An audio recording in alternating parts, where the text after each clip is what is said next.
আসসালামু আলাইকুম প্রিয় ভিউয়ার্স,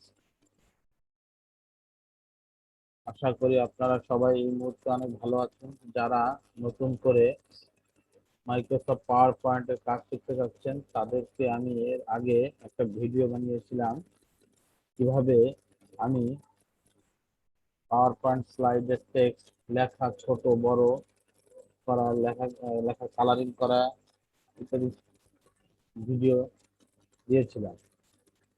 আজকে আমি আপনাদের একটা নতুন কাজ নিয়ে হাজির হয়েছি। পাওয়ার পয়েন্টে স্লাইডে কিভাবে ছবি ইনসার্ট করবেন, সেই ছবির নাম দিবেন, সেই ছবি ক্যাপশন করবেন, সেই ছবিকে কিভাবে অ্যানিমেশন করবেন, এগুলো নিয়ে আলোচনা করব। তো যারা আমার চ্যানেলটি সাবস্ক্রাইব করেছেন তাদেরকে অসংখ্য ধন্যবাদ। যারা আমার পাশে সবসময় আছেন তাদেরকে জানাই শুভকামনা। আর যারা নতুন তারা আমার এই ভিডিওটি ভালো লাগলে অবশ্যই সাবস্ক্রাইব করবেন, লাইক কমেন্ট বলে শেয়ার করে আমাকে উৎসাহ প্রদান করবেন। আর আমি ডেসক্রিপশন বক্সে পূর্বের যে টিউটোরিয়ালটি দিয়েছিলাম সেই টিউটোরিয়ালটিরও লিঙ্ক দিয়ে দেবো। যারা প্রথম থেকে শুরু করতে চান অবশ্যই আমার এই ভিডিওগুলো দেখলে আশা করি আপনারা অনেক বেশি উপকৃত হবেন। তো আর কথা না বাড়িয়ে আমরা মূল কাজে চলে যাই। আমরা একটা পাওয়ার পয়েন্ট স্লাইড ওপেন করি। এই স্লাইড ওপেন করার জন্য আমরা এখান থেকে সবসময় আমি বলেছিলাম যে ব্ল্যাঙ্ক স্লাইড নেবেন, এতে খুবই ভালো। সবসময় পাওয়ার পয়েন্ট ব্ল্যাঙ্ক স্লাইড নিলে ব্ল্যাঙ্ক স্লাইডে আমি ইচ্ছা মতো আমার এই স্লাইডটাকে সাজাতে পারবো। তো একটা ব্ল্যাঙ্ক স্লাইড নিলাম। ব্ল্যাঙ্ক স্লাইড থেকে এখন কিভাবে আমি ছবি ইনসার্ট করব। তো ছবি ইনসার্ট করার জন্য প্রথমে দেখেন এই পাওয়ার পয়েন্টের আমরা ইনসার্ট করব মানে অ্যাড করব, কোনো কিছু আনবো, কোনো কিছু আনতে হলে স্লাইডে কোনো কিছু আনতে হলে অবশ্যই আপনি ইনসার্ট মেনুটি কাজ করতে হবে। ইনসার্ট মেনুতে আমরা ক্লিক করব। ইনসার্ট মেনুতে দেখেন আপনি কি কি আনতে পারবেন। আপনি নতুন স্লাইডও আনতে পারবেন, যেটা আনবো টেবিল তৈরি করতে পারবো, পিকচার আনতে পারবো। আমরা যে পিকচারটা স্ক্রিনশট আছে স্ক্রিনশট দিতে হয় স্ক্রিনশট করতে পারবেন। মানে ইনসার্ট আমরা কোনো কিছু আনতে হলে আমাকে মনে রাখতে হবে, কোনো কিছু আনতে হলে বাইরে থেকে কোনো কিছু যোগ করতে হলে আমাকে ইনসার্ট মেনুটা ক্লিক করে এর ভিতরে ঢুকতে হবে। এখন যেহেতু ছবি ইনসার্ট করবো তাহলে ইনসার্টের উপরে আমি এই পিকচারে আমি ক্লিক করবো। এখন পিকচারে ক্লিক করার পরে ওরা খুঁজবে যে আপনার ছবি কোথায় আছে, এই ছবিটি খুঁজে বের করার জন্য। এখন আমি কোথায় রাখছি সেটাই নেই, আমি আমার যে কোনো ছবি, আমার অনেক ছবি আছে, আমি যে কোনো একটা ছবি নিব। এখন এই ছবিটা নেওয়ার জন্য আমি যে কোনো একটা ফাইল আমি F5 চাপ দিয়ে এই ছবিটা নিতে চাচ্ছি। এখন ছবিটার এর ভিতরে অনেক ফোল্ডার আছে, যে কোনো একটা ছবি নেই। যদি আমরা মনে করেন এই ছবিটাই নিই, তাহলে এই যে একটা ছবিটা নিয়ে আসলাম।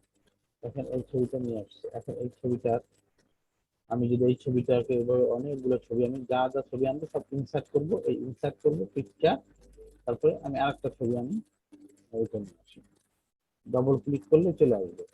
বা দেখেন আমি যদি আর একটা ইনসার্ট করতে ইনসার্ট পিকচার, আমি মনে করেন ডবল ক্লিক করতে পারলাম, একটা দিলে হবে, একটা দিয়ে আমি ইনসার্ট করবো তাও চলে আসবে।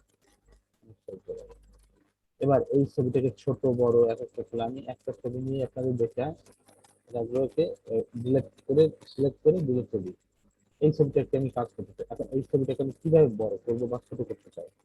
বড় করতে হলে দেখেন এই ছবিটার তিন সাইডে তিনটা ফোটার মতো তিনটা আসতে হবে, তিনটা। এখন যদি আমি এদিকে বড় করতে চাই লম্বা এই বড় হবে, দৈর্ঘ্যে বড় হয়ে যাবে। আমি যদি এদিকে উপরে বড় হবে, কিন্তু আমি সবসময় একই শেপে রাখতে চাই যে আমি যেভাবে আছে সেভাবে থাকবে, তাহলে আপনি কোনা কোণ বরাবর ধরবেন। ধরার পরে আপনি শিফট বাটন চেপে ধরে বড় করবেন, তাহলে দেখবেন একই মাপে আসবে, একই মাপে আসবে। আর এটাকে ধরার জন্য মাঝখানে চাপ দিয়ে মাউস বরাবর সরাবেন, নড়াচড়া করতে পারবেন। যে কোনো ছবি মাঝখানে ধরে মাউস চাপ চেপে সরাতে পারবেন, তাহলে আমি বড় করতে পারবো। আবার যদি ছোট করতে চাই তাহলে আমি আবার এই পনেরো বরাবর এই ছোট করলাম। এখন এই ছবিটাকে যদি আমি কাটতে চাই, আমি এই ছবিটা বলছি প্রথমে আমি ছবিটাকে ইনসার্ট করা শুরু করবো। এবার এই ছবিটাকে আমি যদি ছোট বা কাটতে চাই তাহলে এই ছবিটাকে সিলেক্ট করবেন। সিলেক্ট করে এই ক্রপ যে অপশনটি আছে ক্রপ, এই ক্রপে ক্লিক করবেন। ক্লিক করলে দেখেন বিভিন্ন এই ক্রপে দিতে পারবেন। বা আমি যদি যে কোনো সাইজে কাটতে চাই কোন সাইজে আমি গোল থেকে করলে গোল হয়ে গেল। গোল হয়ে গেল। আমি যদি এই জায়গা থেকে গোল করলাম, না আমি এটা করবো না, তাহলে এটা আনডু করবেন, আনডু করে ব্যাকে যাবে, ব্যাকে আনডু করলে ব্যাকে যাবে, ব্যাকে যাওয়ার পরে আমি যদি ক্রপ করতে চাই, না আমি অন্য ছবি করবো, অন্য ছবি করতে পারবেন, যে কোনো ছবি দেখুন। এবার বিভিন্ন ছবি, বিভিন্ন ছবি, আর এটা যদি করেন আর প্রয়োজন বিভিন্ন ছবি করতে হবে, আপনি ক্রপ করতে পারেন। এখন আর যদি না আপনি জাস্ট ক্রপ করার ইচ্ছা মতো আমি এই মানুষটিকে বাদ দিব, তাহলে এইখানে ক্রপ চাপ দিলেও হবে, বা আপনি এখানে মাউসের রাইট বাটন ক্লিক করবেন, ছবিটার উপর মাউসের রাইট বাটন ক্লিক করলে দেখেন এখানে একটা crop option, crop option crop করলাম। এখন আমি চাচ্ছি যে একটা মানুষকে বাদ দিব, এইভাবে এইভাবে ক্রপের এই করতে হবে, এই ক্রপ তারপরে এখানে এই করতে হবে। বা এখানে এখানে ক্রপ করতে হবে, ক্রপ ক্রপ করার পরে এইভাবে আপনি ইচ্ছে মতো আপনি ক্রপ করতে পারবেন, আপনি এই কাজগুলো ক্রপ শব্দ করেছেন, এই যে বাইরে ক্লিক কেটে গেল, তাহলে এভাবে হয়ে গেল। তাহলে আমি ছবিটা কাটতে পারলাম। এখন এই ছবিটা যদি কাটে, এখন আমি আমি এই ছবিটাকে যদি বর্ডার দিতে চাই, যারা সেটা বর্ডার দিতে চাই, ছবিটা সিলেক্ট করে পিকচার বর্ডার, পিকচার বর্ডার আমি কোনটা দিতে পারেন, যে কোনো একটা, এই দেওয়ার পরে আমি একটু বড় করতে চাইলে এই পিকচার বর্ডারে ওয়েট, ওয়েট দিয়ে আপনি বিভিন্ন ছবি করতে পারবেন, বিভিন্ন ছবি দিতে হবে, এই তাহলে আমি বর্ডার দিতে পারবো। আবার এই ছবিটাকে আপনি অন্য বর্ডার দিবেন, এখানে এই গোল, এইখানে দেখেন এই যে আমাদের এই ফরম্যাট অপশনে এখানে বিভিন্ন পিকচার স্টাইল, পিকচারকে কোন স্টাইলে দিতে চান সেটা স্টাইল করতে পারবেন, যে স্টাইল এইভাবে স্টাইল করতে পারবেন, বা গোল স্টাইল করতে পারবেন। এবার এক একটা দেখে নেবেন, আপনি এখানে অনেকগুলো স্টাইল আছে, আপনি স্টাইল করতে পারবেন, করতে পারবেন। আর তাহলে আপনি নিজে স্টাইলে করতে পারবেন, বর্ডার এই বর্ডারও দিতে পারবেন, বা এই বর্ডার দিতে পারবেন, যে কোনো বর্ডার আপনি দিতে পারবেন। তাহলে আমি আশা করি আপনারা একটা পিকচার আনতে পারবেন। প্রথম কাজ হলো আমি একটা নাম্বার শিখালাম যে পিকচারটা কিভাবে আনবে, ইনসার্ট দিয়ে ইনসার্টে পিকচার আনবে। এবার পিকচারটাকে কাটা ক্রপ করতে হলে রাইট বাটন চাপ দিয়ে ক্রপ করতে পারবেন, বা মনে করেন হারিয়ে গেল, আপনি ছবিতে ক্লিক করলে ফরম্যাটের অপশনে ক্রপ করতে পারবেন, বা এই ছবির উপরে মাউসের রাইট বাটন ক্লিক করবেন, মাউসের রাইট বাটন ক্লিক করলেও আপনার এখানে ক্রপ অপশন হবে, এখান থেকে ছবি ক্রপ করতে পারবেন। এবার আমি যদি চাই যে এই ছবিটা একটা নাম দিতে চাচ্ছি, নাম দিব। এখন ছবিটার নাম দিতে চাইলে আপনি যদি মনে করেন আপনি কি দিবেন, এই ছবিটা কি করতে হবে, বল দিচ্ছে, তাহলে আপনি এখানে নিচে লিখতে চাচ্ছেন, তাহলে নিচে লিখতে চাইলেও হবে, বা মাঝখানে লিখতে গেলে আপনি এই ছবির উপরে আপনি ইনসার্টে যাবেন, ইনসার্টে যাওয়ার পরে এখান থেকে আপনি করতে হবে ইনসার্ট, কোনো কিছু লিখতে বলছে ইনসার্ট, ইনসার্টে এখান থেকে টেক্সট বক্স, এই টেক্সট বক্স থেকে আপনি যেখানে লিখতে চাচ্ছেন সেখানে দিবেন টেক্সট বক্স, এই চলে আসছে। এবার আপনি যদি ইংলিশে লিখতে চান ইংলিশে লিখবেন, যদি বাংলা অপশন লিখতে চান তাহলে এইখানে ইংলিশ আছে, এইটাকে বাংলা করতে হবে, বাংলা। এবার আপনি কোন ফরম্যাটে লিখতে চান, যদি এখানে নিকেশ বানি, অনেকে নিকেশ বানি লেখে, অনেকে এখানে আপনি এখানে খুঁজে খুঁজে নেবেন কোনটা আপনার আপনি পছন্দ করেন। হুম, এভাবে খুঁজবেন, খোঁজার পরে আমি কালকে যে আমি এখানে লেখেন বল, বল, বল লিখলাম। এখন এই ছবিটাকে আমি বল লিখলাম, এখন এইটাকে আমি যদি এই লেখাটাকে মাঝ বরাবর আমি একটু বাড়াবো, আপনার এগুলো আমি গতদিন দেখিয়েছি যে আমি গত টিউটোরিয়ালে আমি দেখিয়েছি কিভাবে লিখতে হবে, সেটা ছবির উপরে আনতে হলে আপনি এইভাবে করতে পারবেন, এই ছবির উপরে আনিয়ে আপনি বসিয়ে দিবেন, বসিয়ে দিলেও হবে। এবার এই ছবিটাকে আপনি যদি এই লেখাটাকে সিলেক্ট করে লেখাটাকে কালারিং করবেন, কালারিং করতে পারবেন, যে কালার আপনার যেটা ভালো লাগে সেভাবে আপনি কালারিং করবেন, বা এটাকে নিচে নামিয়ে রাখতে পারেন বল।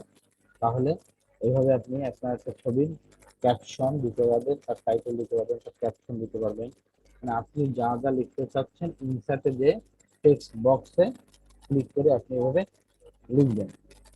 আশা করি এইটুকু করতে পারবেন। এখন অনেক সময় এই ছবিটাকে আমি মনে করি অ্যানিমেটেড করবো, এইটুকু দেখিয়ে দিই অ্যানিমেটেড এই ছবি বা পিকচার। অ্যানিমেটেড করার জন্য ছবিটাকে ক্লিক করবেন, ক্লিক করে আপনার এই যে অ্যানিমেশন যে এই আছে মেনু, অ্যানিমেশন হোম, হোমের পরে ইনসার্ট, ইনসার্টে আমরা কাজ করবো। এবার আমি যদি এই ছবিটাকে ঘোরাতে চাই অ্যানিমেশন, অ্যানিমেশন অ্যানিমেশন ক্লিক করে আপনি যেভাবে চান এক একটা ক্লিক করে দেখবেন যে এইভাবে চান না এইভাবে আনবেন, এবার আনতে পারবেন এই অ্যানিমেশন, এইভাবে আনতে পারবেন।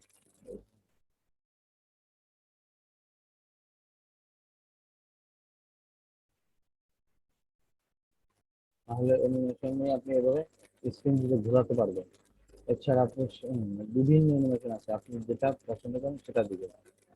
আমি আপাতত আমি পিকচার ফ্লাইং দিই, এখন ফ্লাইং নিচ থেকে আসছে, আমি চাচ্ছি সাইড থেকে আসবে, তাহলে এই যে ইফেক্ট অপশন আমি কোন সাইড এই দিক থেকে যাবো না আপনি এখানে ঘুরে ঘুরে দেখবেন এই দিকটা। এবার আমি লেখাটাকেও চাচ্ছি যে একটা অ্যানিমেশন দিব, লেখাটা কি হবে, লেখাটাকে আমি হুইপ দিলাম এই যে এইভাবে। এখন আপনি যদি এভাবে দেন, এভাবে ইউজ করতে পারবেন। আপনার অনেক যদি মনে করেন না আমাদের এই লেখাটাকে অনেক দ্রুত আসতেছে, কিভাবে আমি কি করবো, এখানে আপনি এই থেকে সিলেক্ট করে, এই থেকে দেখেন এইখানে সিলেক্ট করলাম, সিলেক্ট করে এখন দেখেন এইখানে আমার প্যান অ্যানিমেশন প্যানে ক্লিক করবে, অ্যানিমেশন প্যানে ক্লিক করে হবে করতে পারবেন। বা ইফেক্ট অপশনের এই যে তীর চিহ্ন নিচের তীর চিহ্ন অপশনে যে আমি এখানে টাইমিং বাড়িয়ে দিতে চাই, টাইমিং বাড়ে 5 সেকেন্ডে স্লো করে দিলাম, তাহলে ভাবে আসবে, স্লো ভাবে স্লো ভাবে আসবে। তাহলে এভাবে আপনারা আপনাদের লেখাগুলোকে সিলেক্ট করতে পারবেন। আমি আশা করি আপনারা এভাবে একটা ছবি ইনসার্ট করে বিভিন্ন ছবি ইনসার্ট করে করে আপনার নাম লিখতে পারবেন, করতে পারবেন। আশা করি এ পর্যন্তই আপনারা পারবেন। তো বন্ধুরা, আজকে এ পর্যন্ত, পরবর্তী ভিডিওর জন্য আপনারা অপেক্ষা করবেন, সেই কামনা করে শেষ করছি। আল্লাহ।